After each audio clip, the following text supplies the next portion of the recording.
Soon as I get back, she can slay. Do this all the time, this ain't no surprise. Every other night another movie get made. Drip too hard, don't stand too close. You gon' fuck around and drown off this way. While I was in the hospital and I saw my uncle and my auntie, I was just crying. I was just like, bruh, this just didn't happen. This didn't happen. So my uncle came, and then I saw my uncle Alvin. He also came and saw us. He was kind of leaning on my needle that was moving in my arm, and I'm like, Uncle, can you back up just one little step, because you're all up on my needle. Then my Uncle George and my Auntie Janet came. I just started crying. My Auntie Janet hugged me. She was like, it's okay, Shay. It's okay. Everything is all right. You got this. You a fighter. I still had the breathing thing in my nose because I was still heavy breathing and I couldn't calm down because my pressure was up. So I had to go to the bathroom. I really had to pee. All that had to go to the bathroom. So I was like, Auntie, can you help me go to the bathroom? When I got up, oh my God. That was the worst pain ever. Oh my God. I had to hold my arm so tight to my side like this. And I'm holding my arm. I'm walking like a mummy. I'm walking like this. This how bad it was. This how bad I got shot. I held my arm like this. I'm like, man. I was like, man. And they had to sit me in a wheelchair, so I had a male nurse. So he set me down real slow. I sat down in the wheelchair, so they wheeled me to the bathroom. So I had to get up. So they had to help me get up out of the wheelchair. Once I got out of the wheelchair, my auntie, she helped me sit down, use the bathroom. Leaving the bathroom after I washed my hands or whatever, my auntie helped me get off the toilet or whatever. We walking back so I could get pushed in my wheelchair. I felt like an old woman that day. I got pushed in my wheelchair. So they pushed me back. They wheeled me right back to that little bed. All I saw was blood. I was like, oh my God. All I saw was straight blood. So, as I'm looking at the blood, I'm like, okay, I'm ready to lay back down. You know, they had the nerve to give me the small little pillow. I got my hospital pillow. This pillow was this small with this big of a case. Where the rest of the pillow at, y'all? Tell me. Where the rest? Who the hell gonna sleep on this small ass pillow? God darn it. I'm like, man, if you don't give me a bigger pillow. So I was so mad. So after that, I lay back down. I'm still crying. An hour go by. My brother and my grandma arrived. So they was like, I'm sorry, we can only have 2 visitors in at a time. My brother saw me. He was like, hey sis, how you feeling? I was like, I ain't feeling good, bro. Like, I just started crying. He was like, it'll be all right, Shay. It'll be all right. He was like, you still here, sis. You still here. So my grandma, she was like, how you doing, baby? I was like, I'm doing good, grandma. I'm doing good. She said, you all right? I just started crying. I was all at a loss for words. I was just crying, shaking my head. Yes. They asked my uncle how he was doing. He was doing all right. My uncle, he was doing way better than me. About 3 to 4 hours later, my parents had came with my auntie and my uncles. They had came. They came. My mama, I ain't never seen my mom had that look on her face before. Like, she may not be my real mom, but she still is my mom because she been there since day one. She had that look on her face that left a child speechless, worried. She was looking like, I looked on her face, she looked like she was about to have a heart attack, about to cry, and about to do all sorts of kind of stuff. And then once I looked to my daddy, I just see anger on his face because he was so mad because who would want to hurt us? You see what I'm saying? The doctor was like, oh, she was going to remove the bullet. The doctor was like, oh, we need to remove the bullet. And I was like, yeah, because my dad was like, girl, you 18 now. You can shoot. You didn't have to wait for us to remove no bullet. I was like, nah, because I don't do good with pain. When the doctor had came, I told them, and I was hungry. I didn't eat nothing. They said, you can't eat nothing before the procedure. I looked at them stupid like, man, if you don't give me some goddamn food or something to drink or something. They had to turn me over. I was like, oh no. I started crying and whining.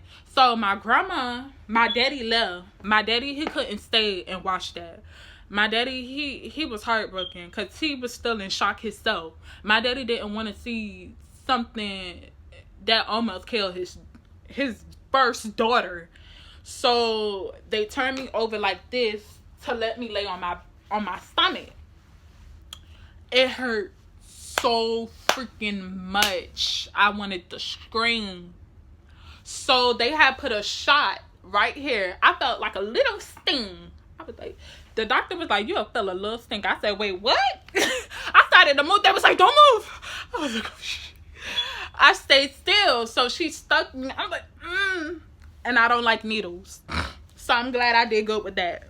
She cut my back to remove the bullet. The bullet was sitting right underneath my skin. The bullet came from right here.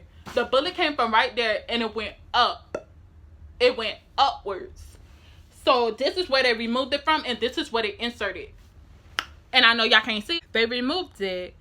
And it felt weird because she was putting so much pressure around the bullet to move it, and it was hurting, and I started to move. They was like, don't move. She had to stop at one point because my blood pressure started to go low. Yeah, it was running low. So they had to wait until they had to stop for a little bit so it could get back up. So my pressure got back up. So that's when they finished with the procedure and they took the bullet out. And it was a small little silver bullet in my back. My grandma was like, can I keep that? I was like, in the back of my head, I'm like, Grandma, you can't keep that. They got to take that for evidence. So the lady was like, no, ma'am, we have to take this for evidence and stuff. We have to give it to the officers and stuff like that for evidence. She was like, oh, okay. My grandma was going to keep that and show it to the church people. My auntie came in. She saw me. She was like, Shay, how you feeling? I was like, I'm feeling good. I'm tired. She was like, oh, okay. And so my mama had to tell him. She was like, you gonna put your same clothes back? I was like, Mom, I can't put them same clothes back on. They cut all my goddamn clothes. She was like, what? Yes. And plus, I couldn't grab nothing because my bags were still in the car. She's like, what? I was like, yes. So my mama told my auntie to go to the store to go get me some not bra. She said I can't even wear bras yet. Told her to go to the store to go get like a dress and some panties. Look at my auntie. She had me dying. She talking about some, you want me to go to Victoria's Secret to get her some pink panties so she could feel sexy? I said, oh Lord. My auntie, my mama was like, Terica, if you don't get her some goddamn drawers so she could put on her behind, cause she just going to sleep and get her a dress. She said you could go to the nearest Ross, Didi's. She was naming all the good places. So I was trying so hard not to laugh. I was laughing though. So my auntie was like, okay. So my auntie, she drove to the nearest whatever. She got me 2 pairs of underwears, a dress, and the gray sweatpants. I wore the black dress going out, so I had to get help putting on my panties because I didn't know how to put on my panties. After I got fully dressed, I was kind of about to go to sleep, and I just see my auntie, she just praying over me, like, thank God, and speaking in tongues. It really moved me. It was like, I just can't believe that I'm here telling my story. And I was like, wow, this is beautiful. All of my aunties came out. Not all of them, but most of my aunties came out who live close by within the Orlando area. So I couldn't go back home to Miami. So I went back to my uncle's house who lived in Orlando, which is my Uncle George. And I saw my cousins, and I saw my Uncle Daryl, and people like that. Like, I saw a lot of people. I saw a lot of love. my daddy was like, nah, y'all can't drive on that road like that because, like, that's not good for y'all. So y'all gonna have to stay at mama house for another week. So I missed school for 1 week. I hate it because it was my senior year. My senior year at high school. We drove to my uncle's house. We stayed the night there. I think we ate food, and my auntie, she had cooked everything. She had fixed us a nice meal and all. I only ate a little bit because, like, my body was still in shock and shivering. Like when I eat, like, my hand, it was trembling. This hand was shaking, and, like, to this day, I still be feeling my hand trembling sometimes, and it's not even funny. And I'm be like, oh my God, like, I'm like, sometimes it will feel like you having a panic attack because you feel like somebody is just gonna come and shoot you in your sleep. And it really wasn't road rage because my uncle, he's not that kind of person who would get mad. It's because, you know, it's a lot of people that cannot drive. But if they on a turnpike, especially the Florida turnpike, my uncle ain't gonna get mad.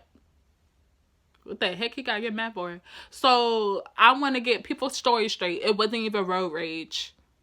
We don't even know what the heck it is. They just wanted to say that it was road rage so they can get a story out of it. And that's not right. And we have the rights. It wasn't road rage. So this is my story, how I had got shot and how I did with my speedy recovery, how I'm alive to this day after 12 bullet wounds on my side of the car, and only I got hit once. And I thank God to this day. And I'm going to show you pictures and stuff like that after the video. So please like, comment, and subscribe on this video. Real soon, I'm going to start doing challenges, pranks, vlogs. So please, please, please, please, I'm trying to get so many freaking subscribers so I can do more bangers for you guys for the rest of the summer when I don't have to work and stuff like that. So love you guys. See you till next time. Bye.